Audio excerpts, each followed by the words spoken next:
YouTube. So thank you again for tuning into my channel. As I stated in the last video, I was going to try and do another quick follow-up to that one and get this one uploaded as soon as possible as well before baby is born here in the next couple of days.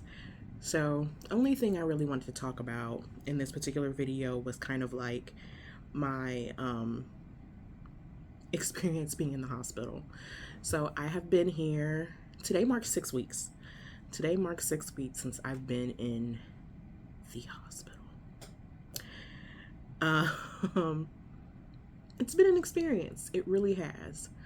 But, and I mean, I get tired of the constant questions of like, oh my God, or statements of, oh my God, you must be bored. Or just, are you counting down the days and things like that? But my whole thing was, if you looked at my last video, it was important for me to be here. I got diagnosed at 20 weeks. We are now at 36 weeks, and in a couple of days we'll be 37 weeks, and that'll be when baby is, that's when my C-section is scheduled for 37 weeks. So got diagnosed at 20 weeks with vasa previa. That is just pretty much a condition where if there's a major fetal or vein that is going not over my cervix, but it can happen in some women when they're pregnant, but it's close to my cervix. But it's scary enough to where if I were to go into preterm labor that he could bleed out. So they always, most likely, depending on how far that vein is from your cervix, they'll have, you know, most pregnant women who have this, they have them admitted early, so that if you do happen to go into preterm labor, you're already at the hospital because you literally only have a short amount of time to, you know, get him out and, you know, before anything becomes really chaotic. So when people say things like that, I'm just like, well, I mean, it's for his safety and my safety as well, but definitely more so his safety. So it's just like, it doesn't matter to me if I'm bored. I'm not really counting down any days. What I'm doing is just making sure he is okay. And that's it. Anything outside of that is trivial to me.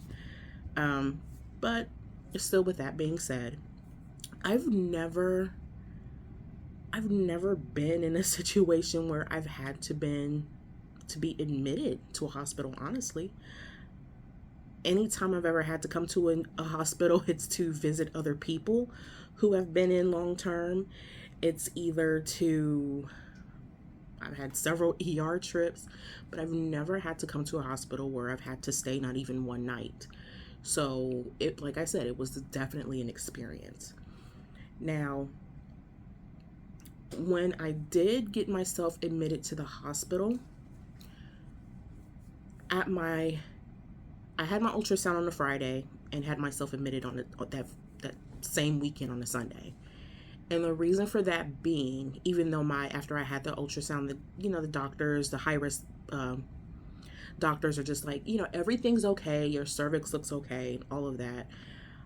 I was already packed because I already knew if it wasn't after that ultrasound, the next one they were going to tell me to come in. Now, one of the reasons that I went ahead and checked myself in early is because the following weekend before, that was when, I don't know where all of you are across the country who are, looking at this. I know some of my friends in the South are watching. A lot of my friends who are local are watching. This was around the week where the heat really started to spike. And it really messed with me hard because 1, you're pregnant, you're already hot as hell anyway. 2, my allergies were kicking my ass. So much so that I don't know if it's what triggered it, and I'm not even sure if it's what I had.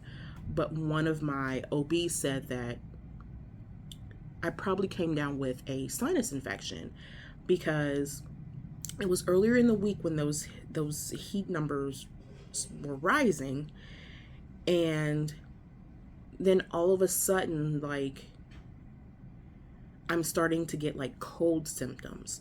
And then it got to where it was just like uncontrollable coughing, or it's just making my chest hurt, just so much drainage. Like, it was awful.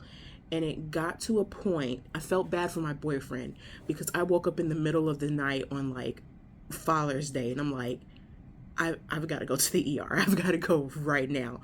Like, I'm feeling like I can barely breathe. And then the coughing had got so bad that I started to get pain in my stomach. And I'm just like, yeah, it's better to be safe than sorry, because I don't know if all the coughing and all this that I'm doing is affecting the baby. So I've got to go. So even though we went, they're like, baby is okay. Doctor's like, let me just prescribe you some antibiotics. And so, we were fine. Even though people were just like, oh, well, some doctors tried to say that weren't there. I'll get into that when it comes to how my stay is going. Some doctors who weren't even there were just like, well, it looked like you were having contractions, while every other doctor who was in the room at that point in time and nurses were just like, you weren't really having any contractions, because we're sitting here and we see you hacking your lungs out. And when you're hacking your lungs out, that's on the monitor when we see like the contraction numbers, go up and down. So you're not having any contractions. It's just all the coughing that you're doing is causing spasms. So, but I was still scared enough where I'm like, I need to go ahead and check myself in early. And then not only that, the heat still wasn't letting up. Again, I've been here for 6 weeks, and I can look at the temperature on my phone, and when people come to visit me and they say how hot it is, so the heat hasn't let up since. And since we don't really have air in our house, it was only just going to get worse. So I just said, I can't do this, because that sinus infection completely just demolished any little ounce of energy that I had left. So I was just like, I can't even concentrate on a job. I can't concentrate on anything. So put me in the hospital immediately, please. And then I thought too, because throughout the whole pregnancy up until that point, our job, I work at a cable company, prices had just gone up. So the calls were just constant, back to back to back to back, every single freaking day.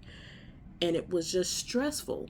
And it was to the point where I didn't have time to really focus on anything else.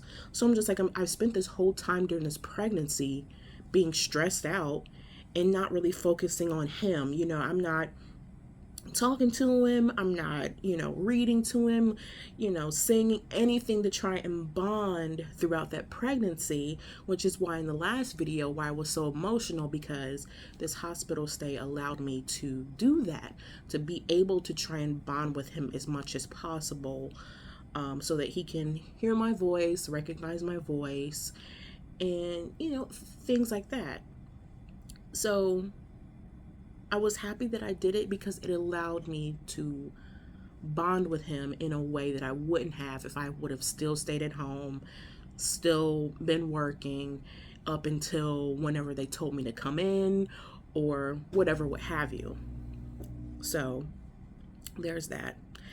Now into my experience. Again, I've never been in a hospital stay. The constant in and out of my room was, and I'm pretty sure any of you who have been in the hospital or have had someone in the hospital and you've spent long periods of time with them have seen, where it's just the constant in and out, in and out, in and out, in and out. And it was just like in the same questions every single time. Now, let me first start off by saying that I know with nurses, I know there are protocols. There are, when it comes in and they do their assessment, they do have to ask those questions. I do understand that. When they come in and they do the vitals, they have to do that. I'm on I have gestational diabetes. So I know that every 2 hours after I eat, you have to come in, you have to check sugar. And I understand that. To me, it was the in between visits that had that there was just nothing. Where it's just like I could be sitting here and I can be typing on my laptop and all of a sudden the door opens and it's just like, what do you want? You just took vitals like an hour ago. Like there's no reason for you to be in here. I haven't called you. I haven't eaten. So it's just like it was the in-betweens that started to wear on me. Then you also have, and I hate to say this, but I always tell people, no matter the profession, I don't care if you went to school for it. I don't care if you went somewhere for a certificate for it. I don't care if you went into debt for it. To some people, a job is just that. It is a job. You would like to think people go into nursing, the medical field entirely, or you look at jobs like educator. You would like to think that people go into those professions because they like helping people. They like educating people. They like interacting with people. But still, some folks, they might go into it like that, but after a while, a job becomes a job. So you see some people who just aren't doing anything, just kind of letting the load fall onto other people. And in the unit that I'm in, more often than not, they're very short-staffed. So when you do have people who are around that aren't really picking up their weight, that makes the other nurses irritable. And you can tell it, you can sense it. Then you also have nurses who have what I call a seniority complex. The nurses who have been here for ages and in all honesty should probably retire or be close to it, but their feeling of wanting to be the boss even though they're not will keep them from doing that. I had a nurse in here that I really, the whole entire 6 weeks that I've been here, have probably only had 3 times. And there was at one point where she tried to call out not another nurse, it was a PCT. She tried to call her out while she was in my room with another nurse because that PCT didn't do something that she told her to do, which was something that I didn't want done in the first place. And I had told that nurse that when she asked me whatever it was she wanted to do, well, have you had this done? No, I'm fine. And then a couple of hours later, mind you, I'm on a phone call also. She has this PCT come in and I'm just like, I told her earlier that I didn't need that done. So, I'm cool. Because again, I'm on a phone call with a family member that I hadn't talked to in a while that's, from out of town. She'd actually come to visit. She got sick while she got here. So I didn't get to spend as much time with her as I wanted. But, we got to talk on the phone. So I'm just like, I'm on a phone call. And then so that nurse came in later and was just like, I told such and such to do this, and I don't know why she didn't do it. And I said, no, hold up, because I told her not to. So don't try to call her out in front of somebody else, because that's not how it went down. I told her not to, the same as I told you not to, and you did it anyway. And that same nurse, that same day, again, I was on the phone for a while with that family member, and she just kept coming in and out and coming in and out and coming in and out. That's another thing you will notice about nurses who have a seniority complex. They're very nosy. I can't even sugarcoat that. They're very nosy. There's another one that when my boyfriend comes to visit, she will try to linger around the room. You guys are short-staffed. There's no reason for you to linger around my room after you have done your duties. You need to leave. Like stuff like that is insane. When you have nurses who they're so busy wanting to be in people's business, and it's just like, that's not professional. I need you to move along. You have some nurses, and I'm trying to figure out a way to say this where I don't sound like the asshole, but I know in this scenario I do probably sound like the asshole. But I think it's all just a matter of people's level of comfortability, which is, I feel like when you are a nurse, you should kind of feel out your patience, because there's some people who don't want a whole lot of interaction. I'm one of them. I don't like small talk. I didn't like small talk before I got here. I don't like small talk with people that I know, let alone people that I don't know. So that got a little annoying too, when you're just, you have nothing but time. You're just scrolling on social media. You're just trying to catch a movie on TV or Netflix, or make a video, or like me, trying to muster up some energy to write, some motivation. And then you have someone who all they have to do is come in and take your blood pressure and your temperature. And yet, that little duty that they have to do somehow turns into like a 10 to 15 minute, because they want to do all this small talk. We don't have to do the small talk. Take my pressure, my blood pressure, take my temperature, note it, and then that's it. There's no need for the small talk. And I hate when it's small talk when they're asking me things that should be in my chart. And it's just like, do you guys discuss this? Do you guys look at my chart before you come in here? Or what? Because I feel like you guys are asking me the same questions, not assessment questions. I understand those have to be repeated every so often to make sure everything is okay. But when you're asking me things that should be in my chart, just for the sake of conversation, like, I cannot deal with that. So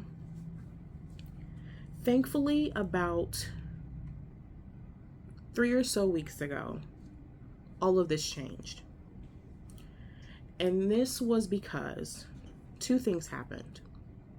The first thing that happened, I probably haven't talked about it much here on YouTube, but if you follow me on Instagram and TikTok, I have had a hamster, little hamster. She's a girl. Her name was Lady Samwise Hamji. Before I came into the hospital, I dropped her off with my neighbors, and their teenage daughter was watching her for me. And about 3 weeks ago, she ended up passing. She was already older. I knew it was going to happen sooner or later. I was just hoping she would have lasted till the end of the year, because I got her in October 2020 on my birthday. So I already know hamsters last around 2 years. I've had one before, and I was hoping that at least she would last to October, at least October, if not the end of the year. But at the same time, I don't know how old she was when I got her. So I don't know if it was because of the simple fact that I wasn't there when it happened, but I didn't expect to be so emotional about it. And I was. I felt like I couldn't in that moment grieve and have a moment, because it felt like every 30 minutes to an hour, someone was popping their head in and didn't want anything. I know there's certain times when, so I'm expecting, certain things when you come and you take my vitals, or you come and you take my sugar. Like, I know there's certain times when you guys come in. So if I need to clean up the tears and all of that before that happens, fine. But when you're doing this in between checking in, like, because again, I don't like small talk, then what I want to do is avoid the, are you okay? Because I know a lot of people are like me. When somebody asks you if you're okay and you're already emotional, that takes you overboard. I'm not trying to get more emotional than I already am. So that incident happened. And the next one was when I was with my cousin.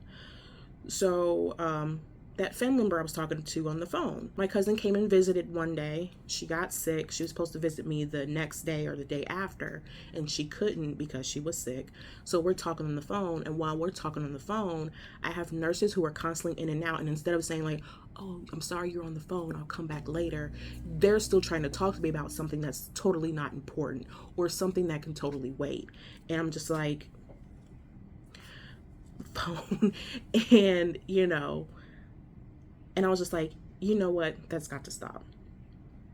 So I said, you know what, I need to talk to someone's head nurse because I need you guys to, I'm going to be here for a while. The constant in and out just to see if everything's okay, to see if I'm breathing or whatever the fuck, I don't know. That has to stop. I'm already going through something right now, dealing with like I said, the death of my pet and all of that. My other issue at that point too was I have, I don't know if you can see it there, I have a PICC line. So obviously these should be sterile. So you have that.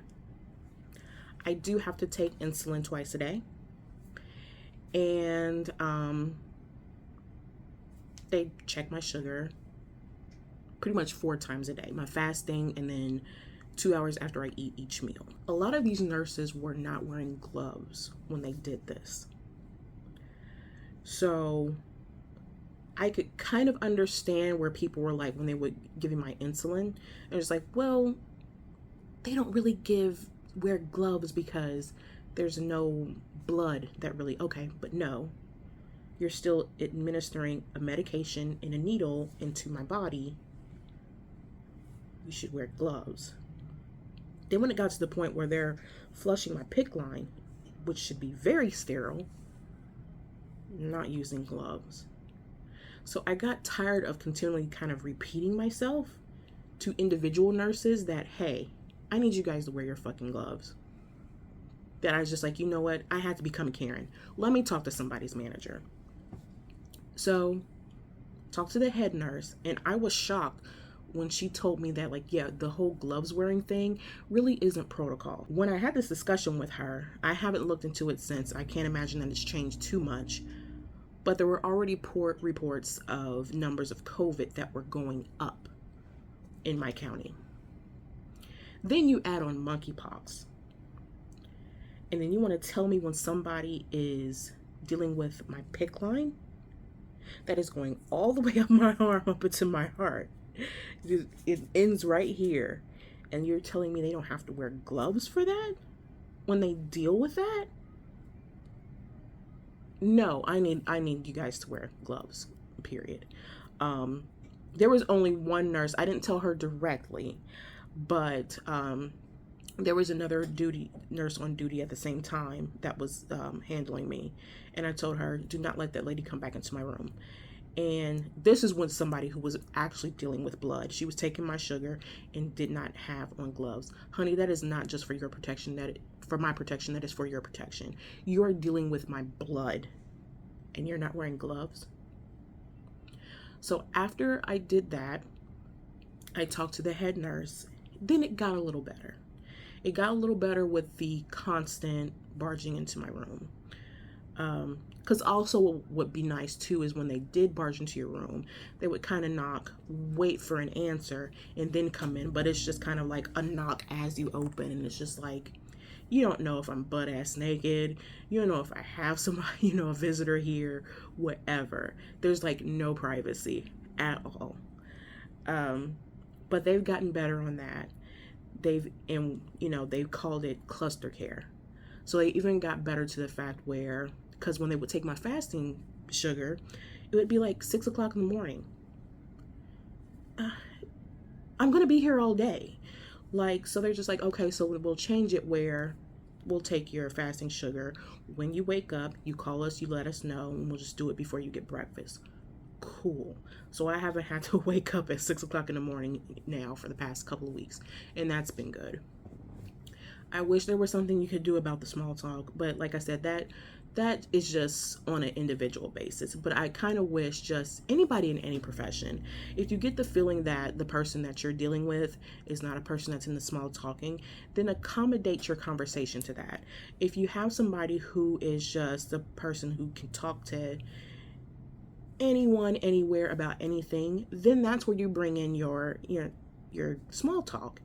I understand patient care and bedside manner and all of that. Just being a polite person and just doing your job, you don't have to incorporate the small talk. Just be pleasant, do what you have to do, and go about your day. It doesn't have to be a long process. It really doesn't. When it comes to doctors, even now, they've gotten a little more respectful, because they used to come in and barge in here early as fuck, loud as fuck, at like 7 o'clock in the morning, and they would ask me the same questions that the nurses were asking me. Are you bleeding? Are you having any contractions? Are you having any cramping? Are you having any vision changes? Are you having any headaches? They come in and ask me the same things in the morning, and then there's nothing else that they need, and they just leave. I'm just like, the nurses ask me this at least 3 times a day. Like, you can probably ask the last nurse I talked to, and she would tell you the same. So even they got more respectful of realizing that, hey, she hasn't alerted us to anything like out of the ordinary going on. So if they peek their heads in my room here in the early in the morning and notice that I'm sleeping, they leave me alone. They don't come in, with the exception of one doctor. And this is one doctor that I had issues with before I even came into the hospital. I'll just be brief about this one. This was a doctor that works for my the OB group that I go to. I had only ever met with this doctor once, and it was my last appointment before I admitted myself to the hospital. And I figure, because like I said, I already knew by that point I was going to go into hospital pretty soon, whether it be that week or the next couple of weeks afterwards. I knew it was coming soon.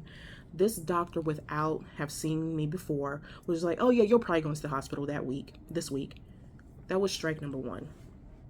So it's just like, you're very just rushing along. And I understand doctors don't have a lot of time. They're overbooked. I understand that.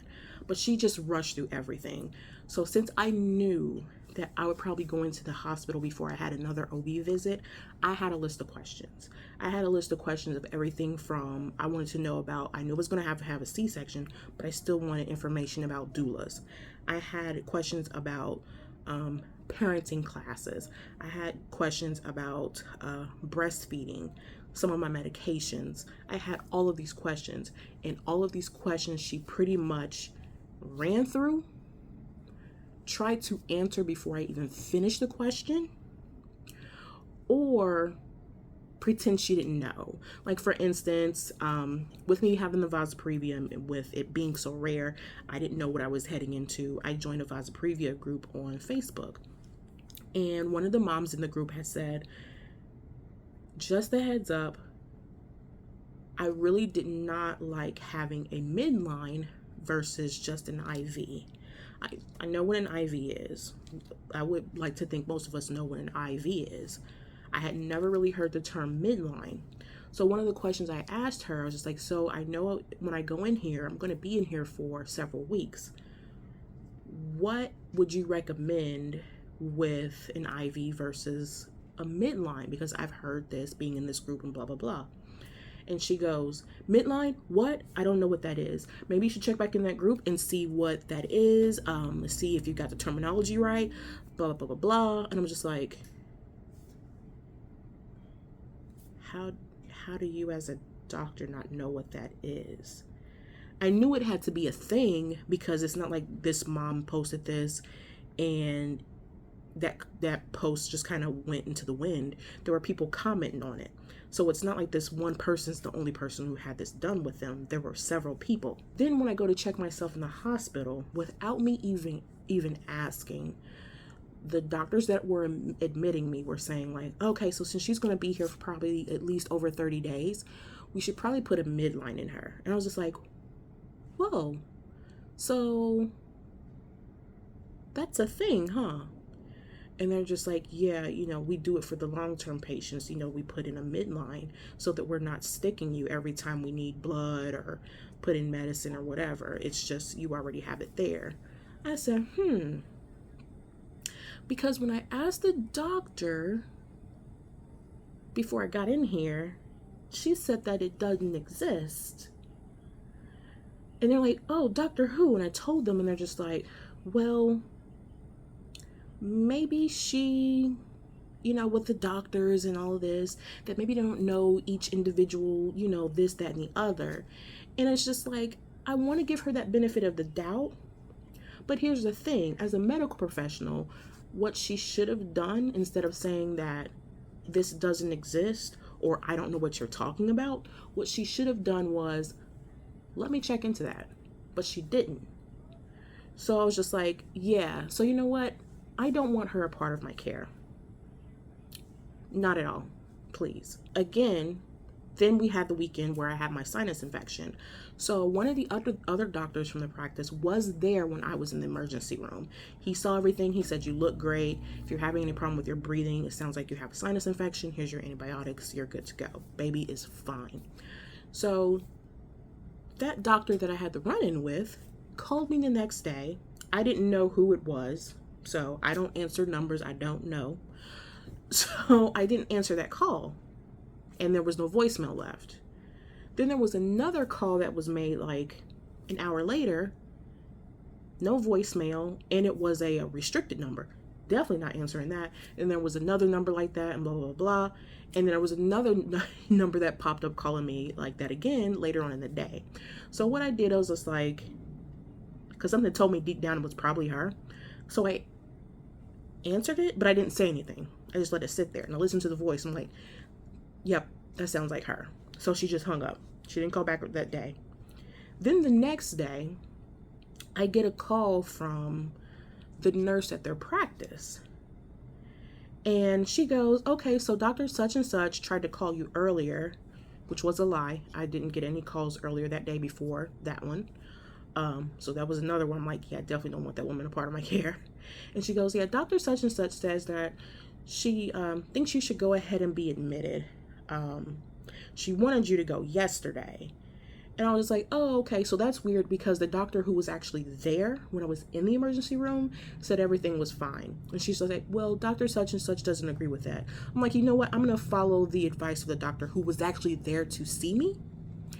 So I will be going into the hospital after I have my next ultrasound, which was at the end of that week. So, bye.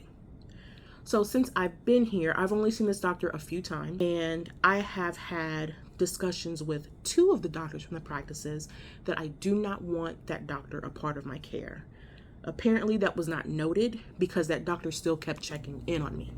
So I told one of the nurses here that I actually do really like. I said, I've told several doctors I don't want that woman a part of my care.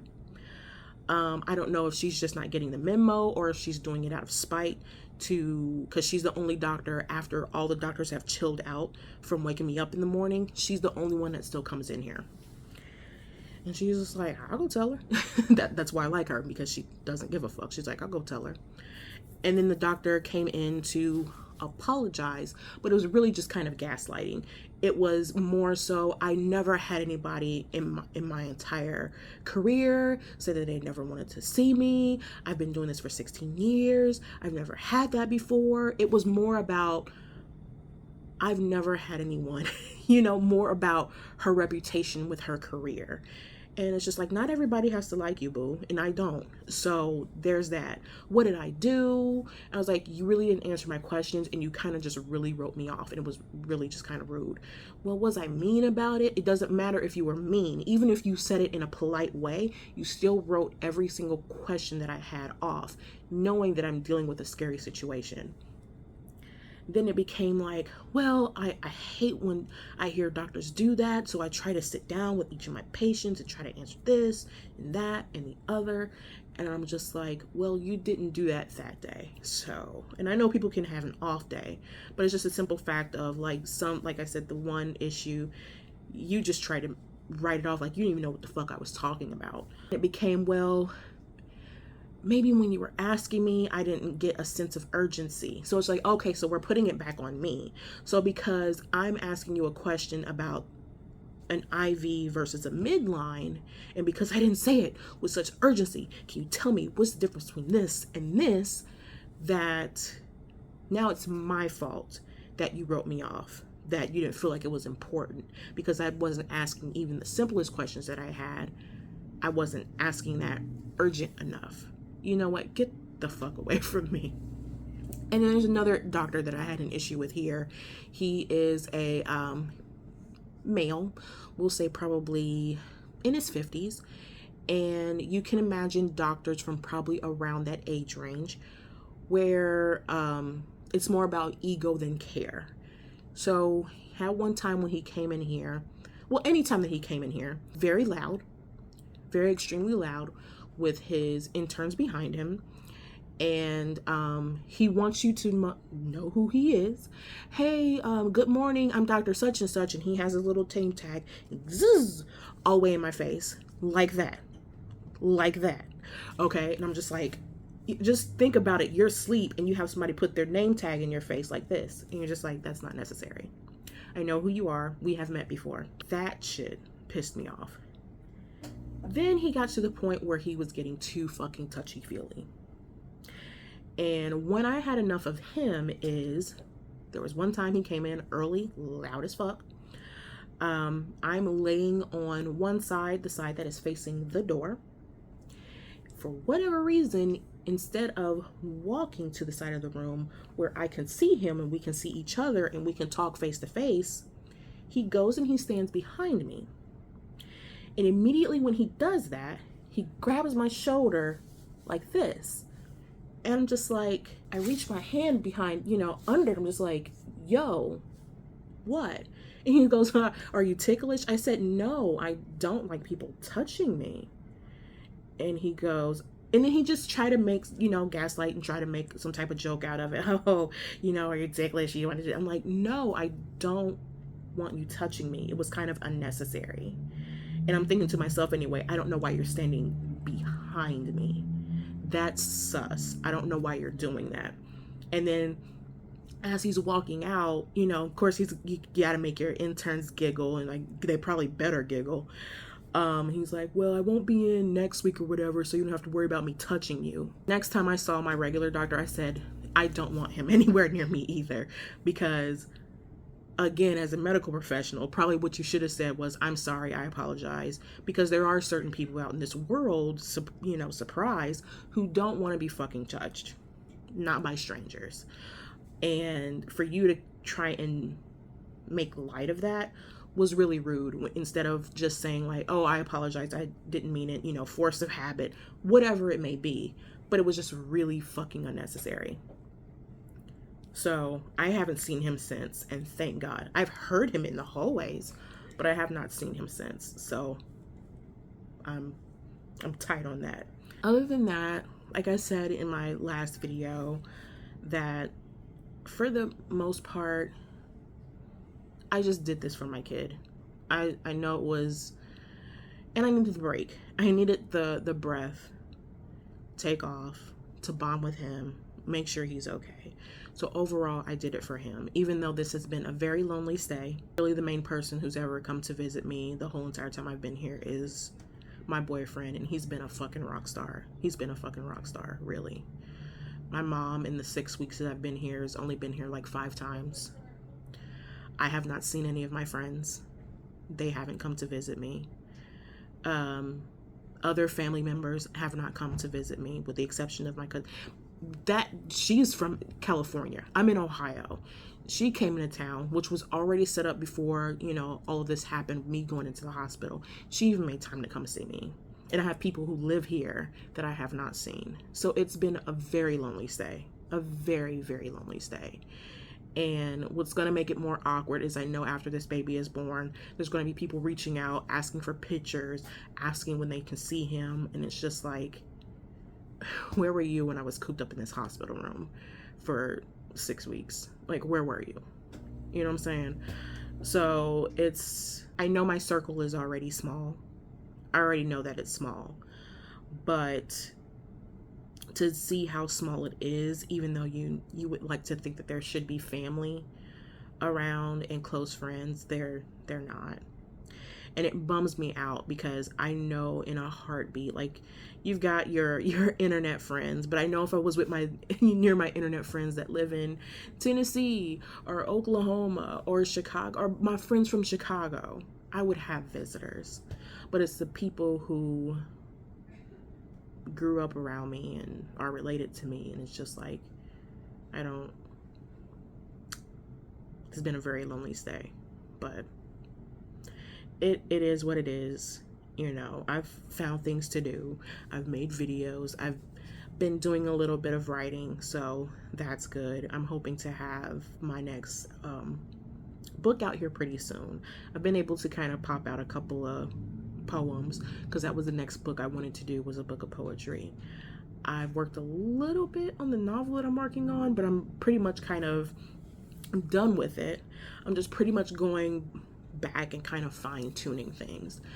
So I did a little bit of that while I was here. Didn't really have a whole lot of motivation, you know. And again, like I said, for the majority of my stay here, it was hard to find any peace and privacy to be able to kind of hone in onto any motivation of anything in the first place. So I didn't mean to make this as long as I did. But yeah, baby's almost here. Be here in a couple of days. And I'll have this uploaded before he's born. Anybody who follows me on social media, I'm not really going to post any pictures of him. Still debating if I want to post any like initial pictures of him and then have that kind of be it. But I don't really want to post any pictures of him. I just feel like with the 2 losses that I had and finally getting this one and it being in a scary situation, I just kind of want to keep him to me for a minute, for a little while.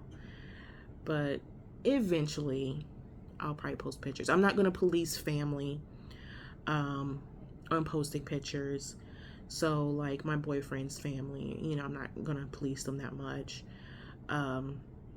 You know, if you guys want to post pictures of him, that's cool. But coming from me, from actual mom, not a whole lot. And I'm the one who's addicted to social media. So yeah, there won't be a whole lot coming, at least not any face pictures. If you want to see like his little toes, I'll post that. But not a whole lot coming from me. But yeah, so again, just wish me luck throughout the surgery, throughout the final little bits of this journey, but definitely the surgery. I want that to go well. I've never had any type of real major surgery, so that's new too. So wish me luck. Any thoughts, positive vibes that you can send to me, I will definitely appreciate it. So again, just like, subscribe, share, comment. I definitely appreciate it. My channel cannot grow without you people, and I really appreciate each and every one of you. So last one before baby comes. So thanks again for tuning in. Bye guys.